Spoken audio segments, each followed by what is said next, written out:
The best way to make your dreams come true is to wake up. Hey there, how's it going, you guys? Thanks for joining me for another episode of Bitcoin and Coffee. I'll be your host, Eugene Forrest. So today we're doing our favorite thing. We're hanging out with our best friend Josh, and we have Samantha over here hanging out in the background, working the camera. Hey everyone. So as usual, we're just gonna have that roundtable discussion, a few topics to chew on a bit here, but mostly we're just hanging out, right? Because that's how we keep the conversation going. That's how we keep Bitcoin relevant. I mean, it's easier nowadays that so many people are in the market and the price is up and down, and we have so many ways to get involved with Bitcoin through these third-party options, but still there's murky waters, uncharted territory, and things that are just not true. So what do you got going on over there, Samantha? How are you feeling? Pretty good. Would you like to introduce Josh? Hey, I need no introduction. I have going with Josh. Yes. I just got over 100 subscribers on YouTube, so you know. Nice. Of course, you guys got to go follow his channel and subscribe. Yeah, Josh Crypto News, you'll find it. But yeah, I think we last talked on Zoom like mid-December. I don't think Bitcoin had really gotten over 20K yet, so we've come a long way since then. It's nice. Yeah. No, I think we were over 20K. I think we were like somewhere. Maybe like barely. Yeah, like I think it was is it going to go back down because we were at 22 or 20, Yeah. Well, I think about when I talk to you, every time I sign into YouTube, it goes to the uploaded one or the uploaded videos first. You have to click over to the live, which is what we usually do. So it's always Josh's videos first. I know, right? I see you. Nice. So the first one I got here is one of those crazy Southeast Asia exchanges. PDAX had like a flash crash. The price of Bitcoin dropped down to $6,000. Of course, people trying to buy it up as fast as they could before they realized they had a glitch saying they want their Bitcoin back, right? They're locking down their people's accounts. They're sending out SMS messages. They're sending them emails. They're threatening legal action if they don't get their Bitcoin back. What are you thinking over there? Josh? Oh, me. Yeah, I would have bought a few Bitcoin for that. So was it like an error with the exchange programming, or did someone just accidentally do a really big market sell and blew through the order book? Or well, they said that it wasn't something to do with the order books. They said that it was a technical glitch. But I mean, it wasn't like a minute or two. It was a little while, and lots of people bought it. I mean, it's the same kind of thing. I would have too. Okay, I mean, super discounted Bitcoin, and you can't reverse. Yes, please. Yes. I mean, it's part of the risk, right? I mean, that's why arbitrage is a thing. Yeah, people make money off of it. Yeah. The kimchi premium is real. Right, but would I give it back? I'm not so sure. I know, right? If I went to court and they were like, I would be like, no, it's kind of your fault. I mean, how they have everybody by the balls is that they froze their accounts on the exchange. So unless you're smart enough to be all like, oh, this is like some flash horrible discount, right? Withdraw, and I'm going to withdraw. Then I mean, they still kind of have possession of their Bitcoin. I mean, did the Bitcoin people were buying for that price, was that like actual Bitcoin that the exchange had? Because were people selling at that price by accident? A good question, right? Because on the other end of every order is somebody. There should be some. Yeah. Oh, Josh. I don't know. Hey. Yeah. Maybe they didn't even have the Bitcoin. I don't know. Oh, maybe this is all a debt facade. Right. They actually got hacked a while ago, because I haven't heard about a crypto hack in a while. It's been a minute since we've heard about a hack where there's hundreds of millions of dollars that have been. I like that this one specifically said it was not a hack. Mm-hmm. It was like, no. No, this is not a crypto hack. I wouldn't trust that exchange anymore at all. I would, unless it was the only game in town, I would be like, yeah, I'm out. I know, right? Sorry, all the people in Vietnam and Thailand and Sorry. Well, I mean, it's just more to prove how that Bitcoin transaction is one way, right? It's a push, not a pull, and they can't make you give them back the Bitcoin. Once they sent it, once you did a withdrawal, once they sent it out of their automated system on the hot wallet, they could not get it back. It's like it's all in limbo, or it's all not real. I mean, I don't know. See, now there's so many questions. They're gonna pull a Binance and be like, let's reorganize the chain, roll back the chain. Oh, no. I don't know. Talking about craziness, I mean, we got Craig Wright out there still. Oh, that's the king of crazy. I mean, he's still working two different angles, right? He's wanting the Mt. Gox Bitcoin, and he's still suing people. I was going to say, is he still suing people? And he's still suing people for the white papers. Of course he is. I mean, that in itself, do you think the real Satoshi Nakamoto would be going about anything in the court system? Come on now. I mean, nobody even believes that this man is who he says he is. It's just that I don't know how he still makes so much noise in the space. Because he's crazy. He's got a lot of money. I'm sure his lawyers know. They're just like, well, he's paying us, so. I mean, it's just like the Trump lawyers, right? Like, they're all like, oh, damn it, man. We signed up to the wrong pony, but this is happening. Yeah. I guess it just goes to show that like, the court system doesn't really know how to deal with. I don't know. I don't know what's going on, but I don't think judges are typically experts in cryptocurrency. But no. This has maybe someday. I don't know, the continuing ongoing fight of trying to claim that he's Satoshi Nakamoto through all these legal battles and getting constantly denied. You know, it seems like a frivolous endeavor at this point because nobody believes it. You know, like it's gotten nowhere. I mean, we've been here 4 years and we were laughing about it when we got in the space. So at what point do you give up? Or is it that would be the bigger failure? Oh, yeah, you never admit the lie. No.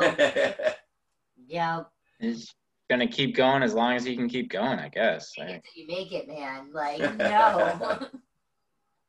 Yeah. It's gonna end eventually, or he's gonna lose a lot of money. I mean, he has no proof. Everybody knows it's not him. Yeah, I mean, I don't know. Doesn't it get old? That is asinine. Is that it's every time where it's like, okay, well, like, give us something, like anything, any little tidbit, sign anything, a breadcrumb, and it's like, oh, next month. Yeah, the carriers. Yeah, we've been here 4 years. 4 years, you can't come up with anything. Give us something, a private key to any one of those unmovable accounts. Like, really, something.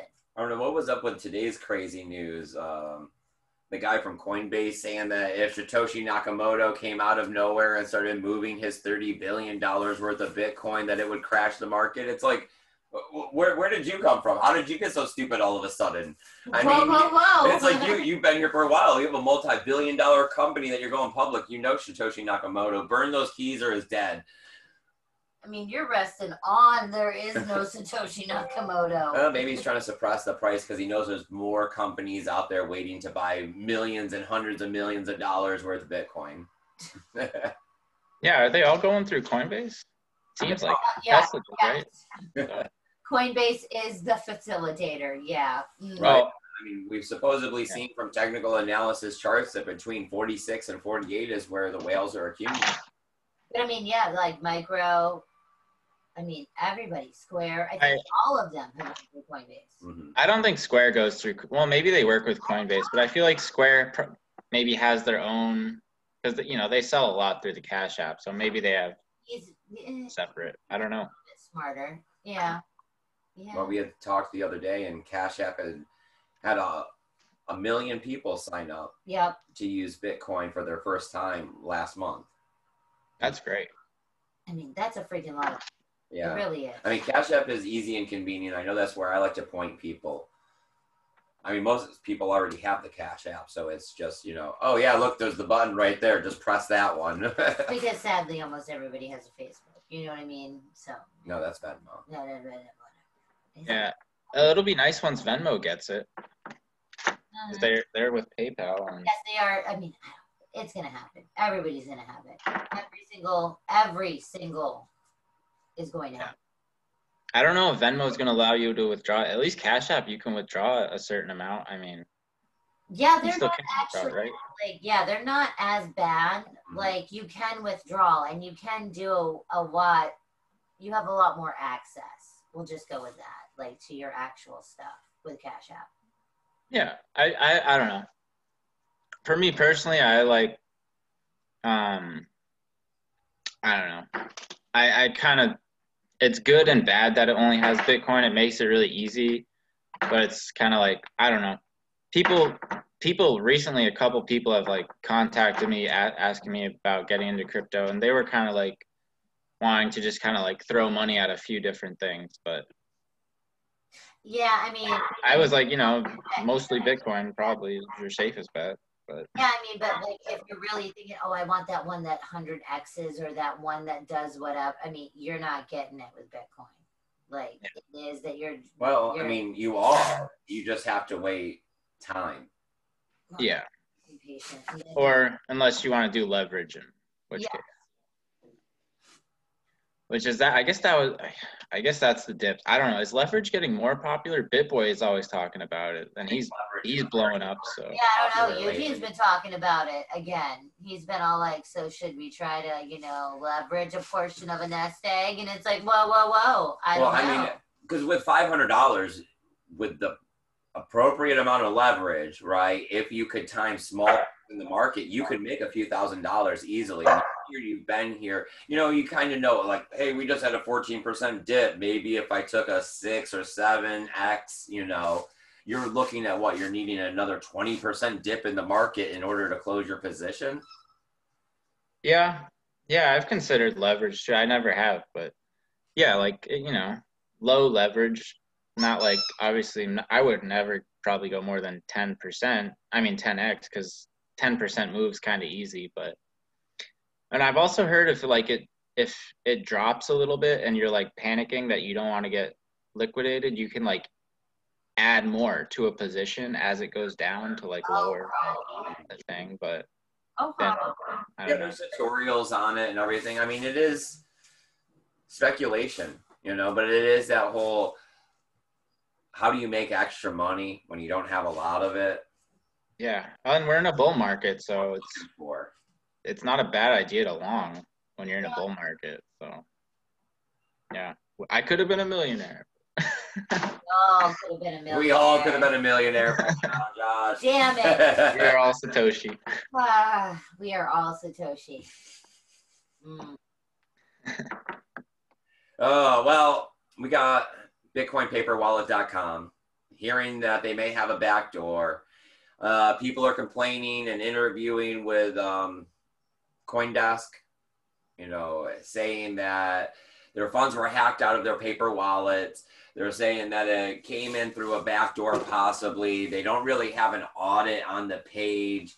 Altogether, their funds are totaling a couple $1 million worth of Bitcoin. I don't know. Questionable stuff, right? Paper wallets have been a little out of date for a while. Whenever you're using like a browser-based something, it always, every time, every time there's a browser involved, like what, MetaMask were getting hacked for a while. Yeah. A lot of people were leading you to the wrong websites as malware to sign into different kinds of wallets and access that were hosted by other people. Oh my God, it has been a minute because that puppy was not as big. Oh, you're adorable. Yeah, she's 7 months old. She's getting big. Oh, she's so floppy, moppy. Oh my gosh, it's so cute. She needs a lot of brushing. She's kind of high maintenance. Gotcha. That looks like a lot of hair. Oh my gosh. Oh. Sorry to interrupt the news. Squeaky toy. No, they're squeaking right now. I don't know if Josh is the one squeaking or she's squeaking. Yeah. I put that squeaky toy in my pocket, and when she jumped off, it pressed it. Our son got his dog a squeaky toy yesterday, and literally within an hour, she ate a hole through it and ripped out its squeaker. I was like, that's cool. I'm glad it was only like $3 because, yeah, that was all of like 45 minutes. Oh my God. Yeah, but so it was only. I guess they've had this back door for a long time, or is it like just recently that? Do we know? Okay, so no, we don't know. Yeah, because there was that. yeah, nobody commented from BitcoinPaperWallet.com. They're just going with that. There's a lot missing, and it's been shady for a minute, but that no one's really. Well, no, I guess it's that they're saying that their Bitcoins are missing, and they went to, all right, like they used blockchain analysis, and all they can see is that the cryptocurrency moved from their wallet and either to Binance or Poloniex. Mm-hmm. Okay, so there's not really enough data to say that they were necessarily hacked, but they're saying that they didn't do anything wrong. It's not on them. They're saying that they think that there's a backdoor at the website, and the people at the website are declining to really comment on the situation. Right, but so it's a situation. They didn't do it. Right. So it's like just a steer clear of them because paper wallets are outdated. Even Andreas Antonopoulos is coming out and saying, you should look at hardware wallets, and there's a variety of them. I know the Ledger is what everybody is, using, but a dozen. Yeah, I've seen some really cool ones. Yes. I know those new air gapped ones look really nice. Yes, those ones are kind of funky. I also like the ones that like make it so that you like have your like private key in metal. I don't know why I like those ones, but I do. For some reason, like fire resistant is an appealing, on your mind. Yeah. It's an appealing yes. Check mark. I need that. I don't know. We've almost burned down here at the house a couple times. Oh God. Work. Yeah. Yeah, you guys have a lot of lights going on in some of your in your yard. Oh, in we the have yard? The outside. Yeah. We have 5 or 6 different floodlights. Birds don't like the dark. Also, I don't know. We go out and we do stuff in our yard, and it is dark out here. There's no city lights or anything like that. So if all the outside lights are off, it can be dark, pretty. Yes. It can be pretty dark. So, and we've got bear and stuff around here. My yard's not fully fenced in either. So there is maybe like a quarter of it that's like shoddy fencing. Let's just go with that. Where anything, if it really wanted to, could probably get through somewhere in there. And I mean, we had a bear the first year we were here, 10 feet out from our backyard. I mean, just moseying. It was horrible. And it was huge. It was like movie style bear. Oh God. Yeah. Yeah, Florida's supposed to have small deer and small bear, but that thing was freaking huge. So I don't know. Yeah, but get the metal wall. Okay, the metal seed phrase is cool. When you buy that, they give you a kit where you have to take a hammer and do in every letter. Also, what I like, the DIY part of it. Yes. Okay. Mm-hmm. It's pretty cool. Kind of like that etching stuff that you have them do at the, like when you go to SeaWorld or whatever, they put your name on something. The leather belt, yes. I mean, I do I'm forgetting the freaking name of there is a popular one of the metal etching, the metal hammeringness. Yes, I'm forgetting the name of it. Oh.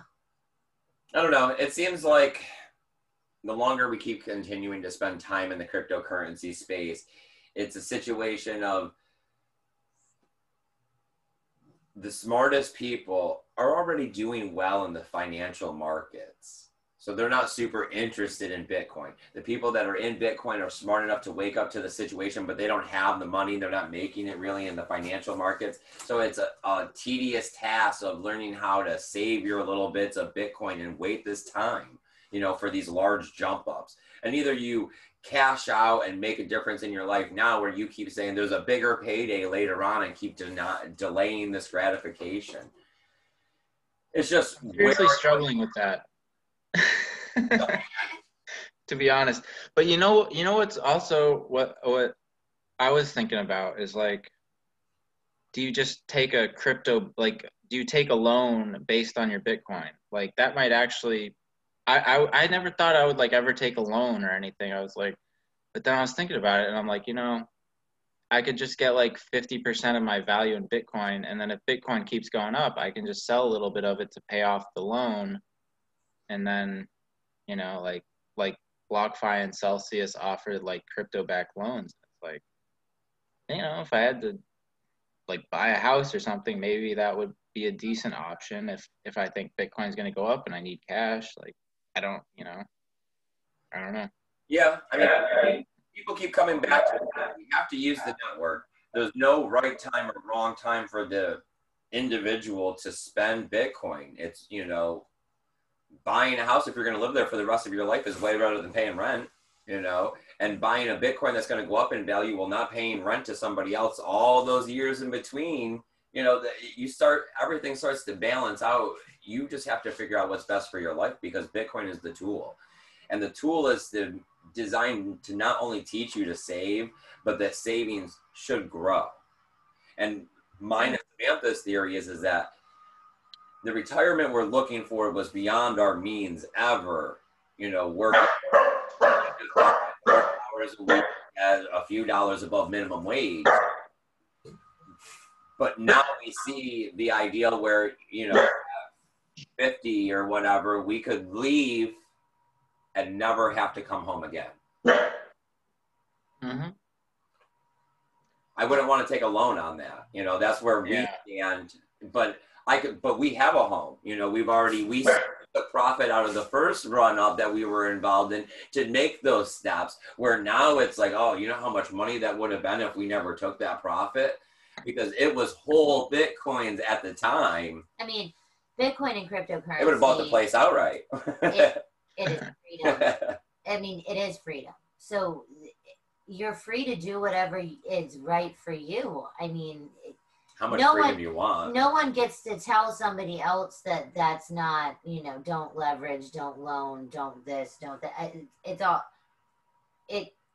Bitcoin is freedom. You get to do whatever you want, whether it's good or bad, whether it's a good choice or a bad choice. You get to do whatever. Always. So, I mean, we did a lot of stupid things in the very beginning and decided that, yes, we would like to stop hemorrhaging whole Bitcoins and whole, like, you know, just cause, but that's not for everyone. And I mean, yeah, if you have debt, if you have loans, just like BTC Sessions, Benny, he sits there and talks about all the time that he lives off Bitcoin, that he just reloads all of his little Bitcoin, what gift cards. And that's how okay. That's not, I mean, yeah, it's all how you do it and however it works for you. Yeah, because the way that people make money and cash flow in to cash flow out of everyone's life is different, right? I mean, some people work where there's a constant flow. Some people go large periods of time. You know, some people get paid every 3 months. Right, writers and whatevers and whatever. Yeah, you know, you're going big chunks of time in between. Contractors, I mean, yes, there's a lot. So, who's to not say that you sold a book, you made a lot of money, you bought Bitcoin, you're in the middle of writing your next one, you're not to the end of it, but you want to get through, you got to take a loan on your Bitcoin so you can keep writing your book. Yeah. You just got to trust, the people you're taking a loan from, but so. Yes, it is always do your own due diligence. You do have to, I mean, the less you know, the worse off you are. You do have to know everything. I mean, you can't know I agree totally. Everybody has their own unique situation, and there's a lot of third parties out there, and some are going to help you and some are going to rip you off. So you gotta read the reviews, right? You can't just pick the first one. The whole thing.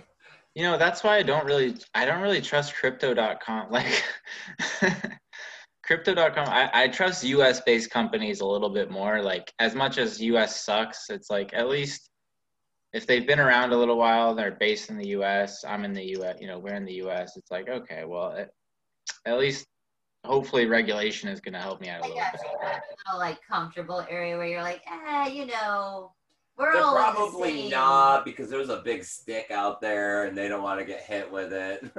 Yes. You're like, I mean, I think I might be able to sue you. Do you want that to happen? No. So yeah, I like to keep a little I like to hold some US dollars, but I've been just farming with stable coins and like making pretty good money on it lately. So at least my dollars aren't just like sitting around doing nothing. But That is true. I don't know. I get the idea of farming. Okay. I do. But it's a little weird. yeah, that's what I'm saying, Josh. It's a little weird, but I think when I used to be like, wow, that's crazy, but I didn't really get it, and now it's kind of like, oh, okay, like. Yeah, see, like because like at first I was like, oh no, like that doesn't even like why, and then I'm like, okay, I mean, I kind of that is where I'm at right now. Like that is where I've stopped. Is where it's like, okay, I kind of see where you're coming from, but that's it. Like I don't know. I think it was ever since Uniswap gave out all those tokens. Yeah, it's like, why do those tokens have value? From that moment on, I kept saying to myself, you should be somewhat in every little bit of the space. You know, you're far enough in Bitcoin, you have enough cryptocurrency. There's no reason not to sprinkle a couple $100 here, there, and there, just to make sure that you got those tentacles out and you're feeling, because of situations like how everybody got the $1,200 or the coins. So it's like, I don't know what I would have done if I had gotten them, but it's just that missing out on opportunities because you're sitting in the corner like a dragon, as you call me, on the pile. It doesn't necessarily help you in an emerging market where being out there in the water gives you more opportunities. I mean, yeah, but yes. However, you are very hoardy and dragon-like in general, so I don't think, like, It's that stuff's changed. You know, in the beginning of us getting into cryptocurrency, you couldn't trust anybody, any third party, anything at all, because everybody was going to steal or could close up overnight and not be there the next day when you went to go sign into your account. Oh yeah, there was a dozen that were there for 3 days. And it's just, I guess it's hard for a lot of the older people to get used to the fact that the cryptocurrency space is becoming more legitimized in the third party sense, where these companies aren't going to go anywhere. Like we were saying earlier, it's been a while since we've had a big hack. Yeah. It's not as far-fetched anymore, I guess. Yeah. I'm not like too worried about Gemini or Coinbase getting hacked, but it could happen. But and maybe just their hot wallet. But yeah, I mean, I sleep okay at night. I sleep okay. Sorry, Josh. No, I was just saying I sleep okay. But I remember we wouldn't sleep, right? We'd have a few $1,000s in Poloniacs in the market on some stop losses and stuff, and it's like, oh well, they could just not be there tomorrow, and that is like 2 weeks pay for us, at our overnight factory job. Yeah. I mean, I guess, yes, it does seem like it is less scammy and it is more, I don't want to say stable because I don't think that's like the right word, but it's more solidified. Like there are actual real companies and third parties and people in this space now that are not just trying to Nigerian prince you. Yeah, but there's always the worry with the smart contract is that the holes, the holes in the Ethereum smart contracts, they pop up a lot. Yeah. Especially when they're using oracles and like the Yearn YFI Finance had their dive vault got hacked for like $10 million or something. Yeah. But they paid it back, and they said in the future you should pay for separate insurance because we may not do that, and we might not do that again. I mean, $10 million. And the Yearn, they can always introduce a new strategy, and that strategy might be to scam all your money, and there's a lot of different levels of trust. And people can change things, different admin keys, but so yeah. I don't know. The other day we detailed some lady's vehicle, right?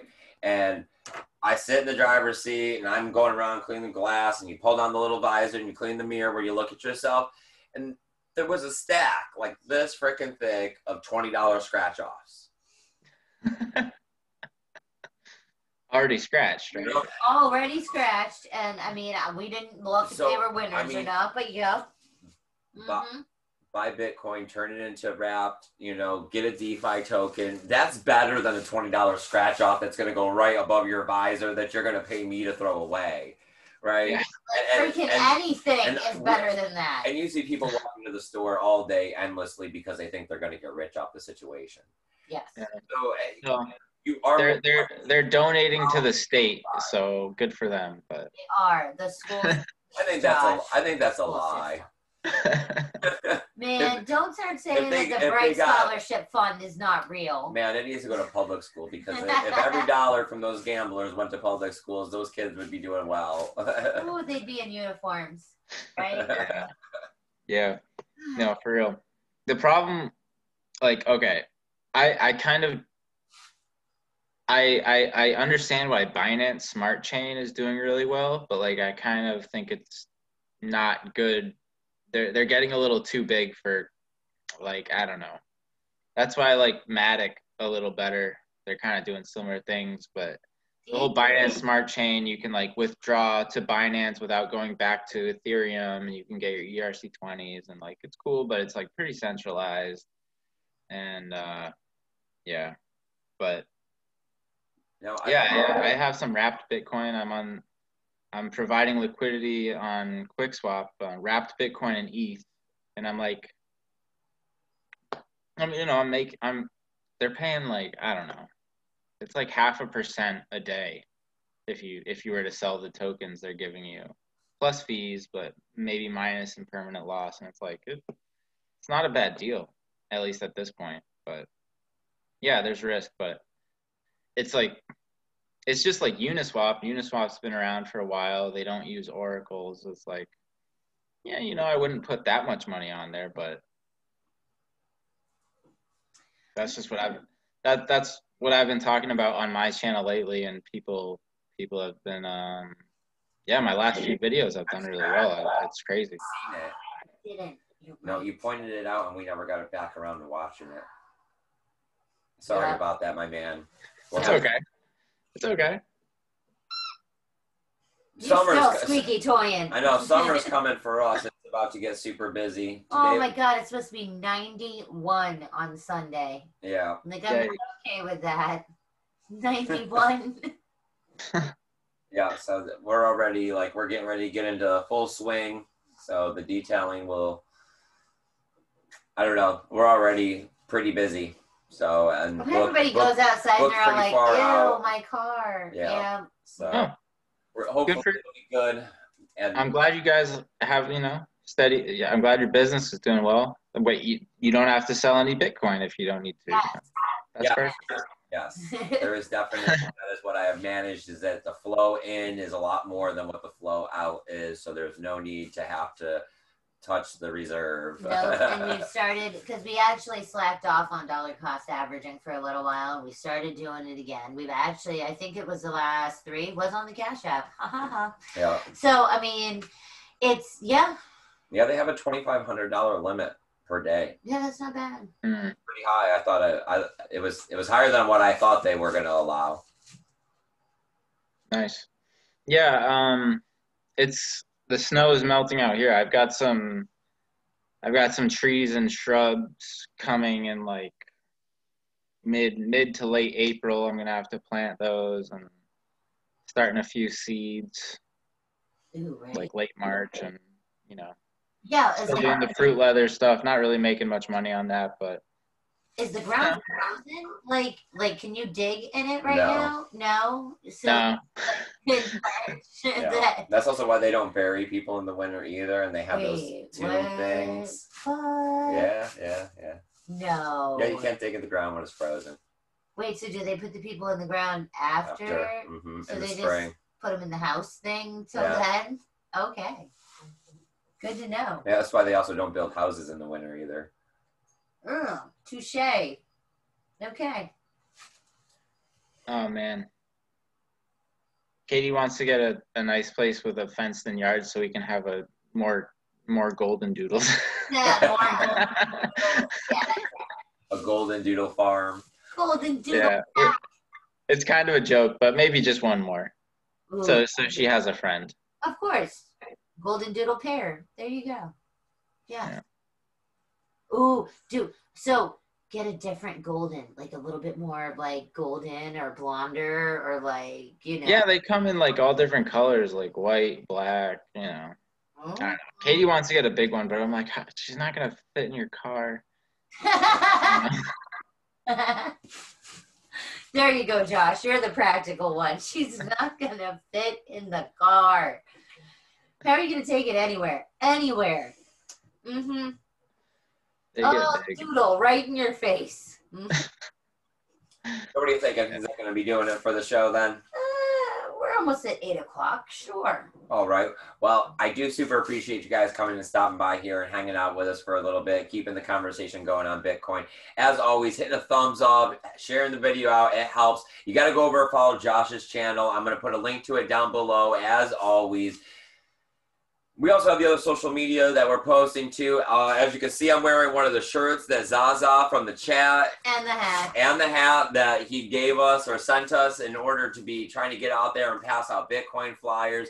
We're still fundraising for that. The donational address is down below. We're looking and trying to get off to Ooby Dooby at the end of April for Wakan Takeover and pass out flyers there. It's coming together. So as we get closer, it looks like the event's probably going to go off. We're going to keep our fingers crossed. There's one like a week before, and like that's not canceled either. So that's what there's a couple of them that are starting to get scheduled, and tickets have sold out, and they're not canceled, and everyone seems like they're going to go off. So it seems like things are going to start going back to here to normal in 2021, and we're going to try to get out there and pass out those Bitcoin flyers. It should be easier without it being a bear market like it was in 2019. So yeah, it's going to be awesome. Oh, unless everybody's all like COVID social distancing. Grab her.